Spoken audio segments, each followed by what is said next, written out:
આદરણીય સંતો વાલા હરિભક્તો દરેકને જય સ્વામિનારાયણ. ભાગ્યશાળી છે આપણે બધાએ કે આજે કાલે સવારે નરનારાયણ દેવનો પાટોત્સવ છે, એના દર્શનનો લાભ લેવો અને ખાસ કરીને આ પરિવારે જો કે મને કીધું હતું, મને કે પાટોત્સવમાં આવજો, તો મને ભૂલી ગયો હતો. એટલે બાય ડિફોલ્ટ આવવાનું જ હોય એટલે પછી મેં કીધું તમે કેમ ક્યારે આવ્યા અહીંયા? તો કે મારો જ પાટોત્સવ છે. એટલે બધા ભાગ્યશાળી છે, ભાગ્યશાળી કહેવાય કે જેને આ પાટોત્સવનો લાભ જડે. નારાયણ દેવનો પાટોત્સવ આજે બીજો બધો લાભ જડે, પણ ભગવાનના પાટોત્સવનો લાભ જડે. અને ખાસ કરીને મહારાજે પ્રસ્થાપિત કરેલા નવ મંદિરમાંથી એ દેવનો પાટોત્સવ મળે ને, હું તો માનું છું કે એનાથી મોટો ભાગ્યશાળી કોઈ નથી. અને એનાથી વિશેષ કરીને એનાથી મોટી વસ્તુ એ છે કે આપણે નારાયણ દેવના આશ્રિત છીએ અને નારાયણ દેવના પ્રાંગણમાં બેઠા છીએ. અને એ પ્રાંગણમાં બેસી અને નારાયણ દેવ એના પાટોત્સવનો લાભ જડે છે. આપણી સમૃદ્ધિ ગણો, એ માનસિક, શારીરિક, આર્થિક જે પણ આપણી પ્રગતિ કે ઉન્નતિ છે ને, એ બધી નારાયણ દેવના હિસાબે છે. નારાયણ દેવ એને આપણા માટે તપશ્ચર્યા કરીને આપણને સુખી કર્યા છે. આજે મેં સવારે હું મેમકા હતો, સવારે ત્યાં જય સોમનાથ દીકરા કણબીના છોરા હારા ગમે ત્યારે નીકળે.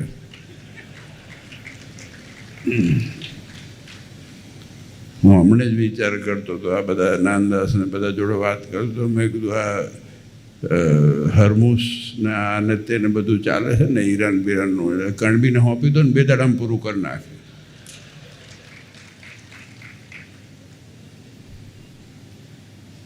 કોઈ કામ જતું રહે, શીપ ક્યાંથી કાઢે એ જ નક્કી ના થાય, કંઈક જુદું જ કાઢી નાખે. પણ આજે તમારી ભાવના છે, કારણ કે આજના સમયમાં હમણે સ્વામીએ શિબિરની વાત કરી. આજના સમયની અંદર માણસ પાસે છે ને અટેન્શન સ્પેન બહુ ઓછો છે. અટેન્શન સ્પેન છે ને બહુ ઓછો છે. આમ તો અનાદિકાળથી અટેન્શન સ્પેન ઓછો હતો, એટલા માટે 35 મિનિટથી લઈને 45 મિનિટનો જ પીરિયડ રાખે સ્કૂલમાં, પછી બ્રેક વાગે ને. તમે ભણ્યા હોય ને? હું તો નહોતો ભણ્યો, ધક્કા મારીને 10મા સુધી પહોંચ્યો તો, પછી મૂકી દીધું. પછી કીધું આપણું કામ નથી, જે કામ કરવાનું છે એ કરીએ. એટલે પછી ગામડા ચાલુ કરી દીધા. પણ માણસનું અટેન્શન સ્પેન છે ને બહુ ઓછું છે. અને જેમ સમય જાય છે એમ એ અટેન્શન ડાયવર્સિફાય કરવા માટેના ઘણા બધા સાધનો થતા જાય છે. જેમ મેં ઘણી વખત કીધું છે કે પહેલાં ઋષિ મુનિ હતા તો એક જગ્યાએ બેસીને તપ કરતા હોય, ગુફામાં બેઠા હોય કે જંગલમાં બેઠા હોય, તો એના પાસે બીજી કોઈ ઓલ્ટરનેટિવ દુનિયા નથી કે ભાઈ વાઈફાઈ નહોતું કે મોબાઈલ નહોતો કે બીજું નહોતું, ટીવી નહોતું કે એન્ટરટેનમેન્ટ નહોતું કે ગમે તે નહોતું, ગામે નહોતું, આટલું પોપ્યુલેશન નહોતું.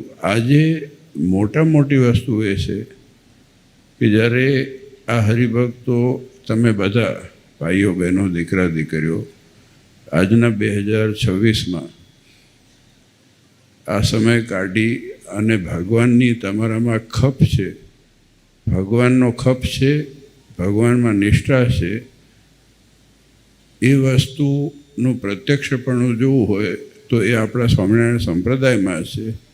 અને ખાસ કરીને નારાયણદેવ ગાદીમાં જુઓ તમે, કારણ કે હું તો ઘણી વખત જોઉં આ બધા કોઈક લંડનથી પાછા આવે ને કોઈક કેન્યાથી પાછા આવે ને કોઈક ગામમાંથી ગમે ત્યાંથી ક્યાં હોય ને ક્યાંથી આમ 2 મિનિટ 2 દિવસ જાય ને 2 વીક જાય ને પાછા આવી ગયા હોય. મેં કહ્યું કરે શું?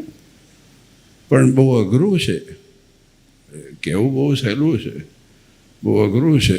અને આજના દિવસે કોઈ નવરા તો છે નહીં ને, આજે કોઈને નવરાશ નથી, પણ છતાં એમાંથી સમય કાઢી અને આ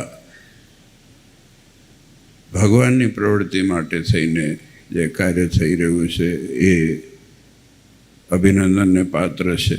હમણાં સ્વામીએ મોમ્બાસાની શિબિરની વાત પણ કરી. શિબિરની જરૂરિયાત છે.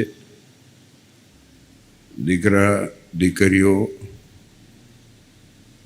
ખાસ કરીને જે ઉભરતા દીકરા દીકરીઓ છે ને, કારણ કે જૂની વયના જેટલા વડીલો છે એને મેં જોયા છે કે જ્યારે કથા વાર્તા થતી આપણે જૂની ગામડામાં કે સવારે પ્રાતઃકાળમાં, ત્યારે આમાંથી જ આ વડીલ સંતોમાંથી બેઠા બેઠા શિક્ષાપતિ કે વચનમત કે શિક્ષાપત્રી ભાષ્ય કે જીવન વાંચે અને શિક્ષાપતિનો શ્લોક વાંચે ને પછી પૂછે બોલો શું આવ્યું હતું.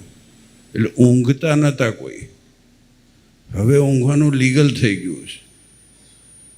એટલે આ તો સારું, ભૂંગળા વધારે અવાજવાળા છે એટલે ઊંઘી નથી શકતા તમે. પણ હકીકતની અંદર ઇન્ટરેક્શન, મેં સ્વામીને હમણાં જ વાત કરી, મેં કહ્યું ઇન્ટરેક્શન હોય ને એ જરૂરી છે.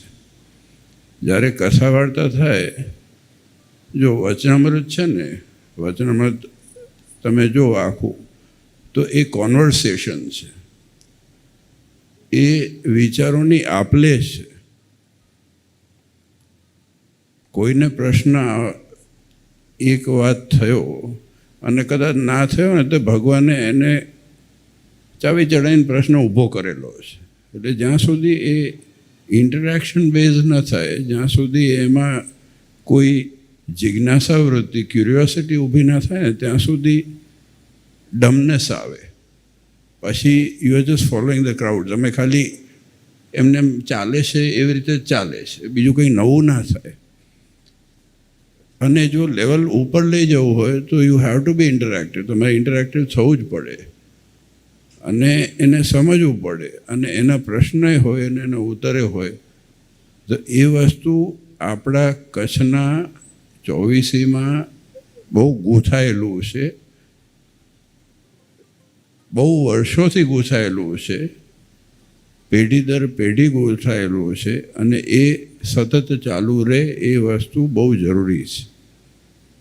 કેમ કે પછી કેવું થાય, કથા થાય ને પૂરી થાય ને ભાઈ ઊભા થઈને હાલતા થાવ, ખાવાનો ટાઈમ થઈ ગયો છે, અડધી સભા ઊભી થઈ ગઈ, પેરમણી કરવાની થાય તો ભાગી ગયા. કથા વાર્તા એ જરૂરી છે. કથા વાર્તા સિવાય રૂડા ગુણા આવતા નથી, મહારાજ પોતે કીધું છે. પણ એ ઇન્ટરેક્ટિવ દુનિયા જે સવારની છે, કારણ કે આપણે જો મંદિર કેટલા બધા નીત નવા થાય છે. હમણાં 2 પ્રતિષ્ઠા લખાઈ છે દહીસરાની, ને જો કે ફરતી બનાવીએ છીએ આપણે, ફરતી પુનર્નિર્માણ છે ને, એને ફરતી પુનર્નિર્માણ કર્યા છે ને મંદિર દહીસરાનું ને એવું કેવું છે માનું કુવાનું. તું ના આવતું હોય તો યાદ કરાય. એક તો ડાયરી જોતાય બીક લાગે.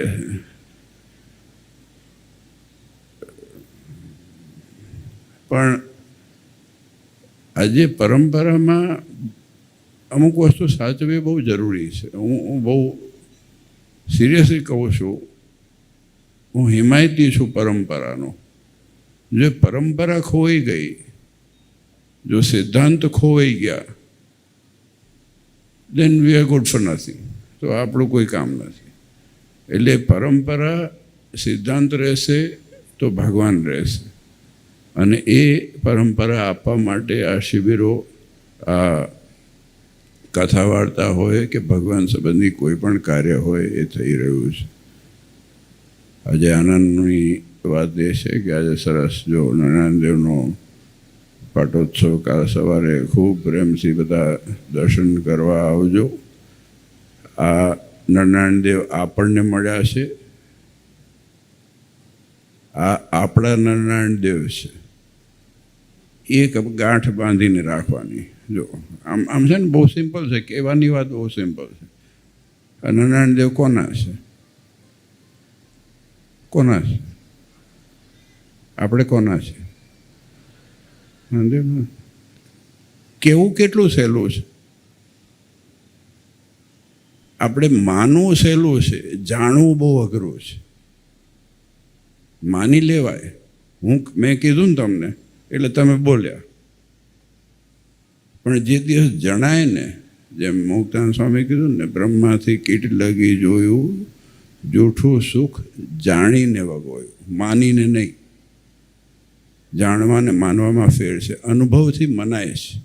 આપણે એ જાણવાનું છે, એના માટે આ ઉત્સવ સમયા થાય કે એ નિત્ય પ્રત્યે એનો મહિમા વધતો રહે, કે આપણે નરનારાયણ દેવના છીએ, આપણે કેવા છીએ, આપણે કોના દીકરા છીએ, એનું જાણપણું સતત રહે, એનો ખટકો સતત રહે, એનું પ્રત્યક્ષપણું સતત રહે. એના માટેના ઉત્સવો છે, એના માટે આ દાખલો છે. આજે મહંત સ્વામી આટલી ઉંમરે અહીંયા આવ્યા. હમણાં 2 દિવસ પહેલાં પડી ગયા હતા, હું ગયો હતો રૂમમાં, પણ એમને ખૂબ ખટકો અને ખૂબ પ્રેમને લાગણી ને ઉત્સાહ એવો ને એવો જ છે, કોઈ ફેરફાર થતો નથી. અને તમે ભાગ્યશાળી છો કે આવા વડીલ સંતો અને આવો ખટકો રાખીને કરે છે. એટલે ભુજનો સત્સંગ એ સચવાઈને રહ્યો છે ને આવો નવો સાચવીને આપણે રાખવાની બહુ મોટી જવાબદારી છે. અને આપણે દેવના છીએ ને એટલે ખટકો વિશેષ રાખવાનો કે ક્યાંક વીંઝાઈ ન જવાય, ક્યાંક ખોઈ ન જવાય. કારણ કે દુનિયા બધા તાક મારીને જ બેઠા છે. તાક મારીને બેઠા છે, વાહો આમ થાબડી દેશે, ચેક બેગ લઈ જશે ને પછી તમે જતા રહેશો ભેગા ભેગા. આ જ થવાનું છે. એટલે આપણે ખૂબ ધ્યાન રાખવાનું. દુનિયામાં છે ને બધું આવું બધું જ ચાલે છે. માર્કેટિંગ ચાલે ને આ ચાલે ને તે. કમર્શિયલાઇઝેશન રિલિજનનું એટલું થઈ ગયું છે કે માણસને તકલીફ થઈ ગઈ છે. ક્યાં જવું ને ક્યાં ના જવું બીજું. આપણને મળ્યું છે એ સચવાઈ રહે, એનાથી મોટી વસ્તુ જગતમાં કોઈ નથી. એટલે આપણે સાચવવાનું દાયિત્વ છે ને બહુ મોટી વસ્તુ છે. જો તમે તો અનુભવ કર્યો, હવે વધારે ટાઈમ નથી. લાડવા ખાવાનો ટાઈમ છે તમારે, ખીચડી ખાવાનો ટાઈમ છે. લાડવા તો ભાઈ ખબર નહીં, ડાયાબિટીસ હોય તો પાછા દેવપ્રકાશ સ્વામી ને બધા અમારા રસોડાવાળા ડાયાબિટીસના લાડવા બનાવો છો ને, હે ને? ગોળના લાડવામાં ડાયાબિટીસ, સુક્રોઝ ને ફ્રુક્ટોઝ આવતા જ નહીં હોય. જાણે કેવી વાતો કરે. મને એક દિવસ સમજણ પાડતા હતા, મને કે આ બાજુ લાડુ બહુ સારા, કે ડાયાબિટીસમાં કે કામ લાગે. ભાઈ લાડુ કેવી રીતે સારા ડાયાબિટીસમાં કામ લાગે? જાદુભાઈ, આ બધા ઉઠા ભણાવવાની વાત જ ને. જાદુમાં દોસ્તાર છે એટલે પૂછા કરાય ને. અને ભાઈ વડીલ બેસા એમના બધા આજુબાજુમાં. પણ એન્ડ ઓફ ધ ડે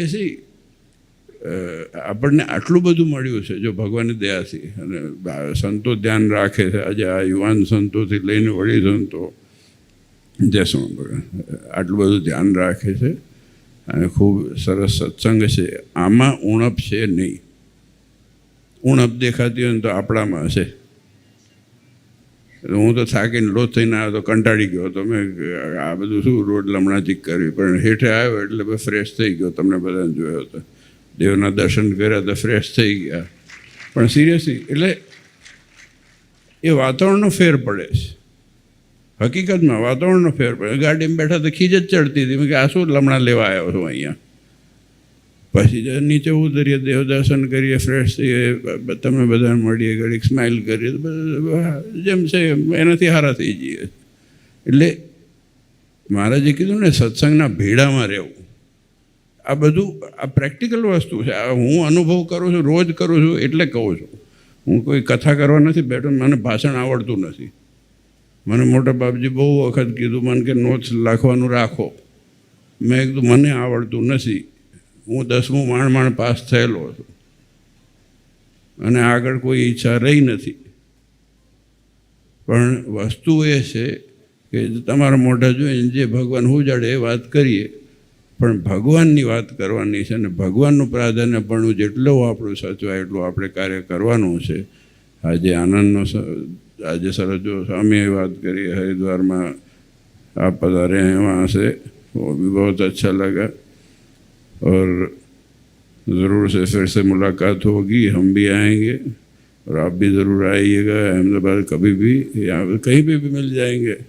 दुनिया बहुत छोटी हो गई है और देवप्रकाश स्वामीने अमने सारू प्रेरणा आपीने महान स्वामी जोड़े जे सरस जग्याने आखું પ્લાનિંગ કર્યું છે, તો એ સંકલ્પ બહુ સરસ એ તકે પૂર્ણ થાય, જેથી કરીને સગવડ હરિભક્તોની સચવાઈ રહે. આપ સૌ હરિભક્તોને ખાસ કરીને આ પરિવાર વરસાણી અમારો પરિવાર જૂનો જોગી છે અને બહુ આ બધી ગેંગ નાનપણમાં અમે ચડી પહેરતા તારના ઓળખીએ છીએ. ફરવા ગયા હતા ટેકરામાં એક વખત, મને યાદ છે હરીશ ને બધા ગાડી લઈને ખબર નહીં કંઈક ટેકરામ ખાડા દેખાડતો હતો. એ કેટલા વર્ષ થયા? 35-40 વર્ષ થઈ ગયા છે નહીં? ગીઢા થઈ ગયા આપણે હવે. પણ એનો આનંદ છે કે આજે આ ભગવાનનો લાભ લીધો અને ખાસ કરીને હું આ પરિવારને થેન્ક યુ કહું કે મને ભગવાનનો સ્પર્શ કરવાનો લાભ મળે. એટલે આ તો મોટા ભાગ્ય છે ને, ભગવાનનો સ્પર્શ કરવાનો લાભ મળે. આજે પ્રસ્થાપિત કરેલી મૂર્તિનો એ બહુ મોટી વાત છે. તો આપ સૌનો અનેક અનેક ધન્યવાદ. ભાઈઓ બહેનો દીકરા દીકરીઓ, આપ સૌ ઉપર ભગવાન ખૂબ રૂડા આશીર્વાદ પાઠવે એ નારાયણ દેવના ચરણોમાં પ્રાર્થના.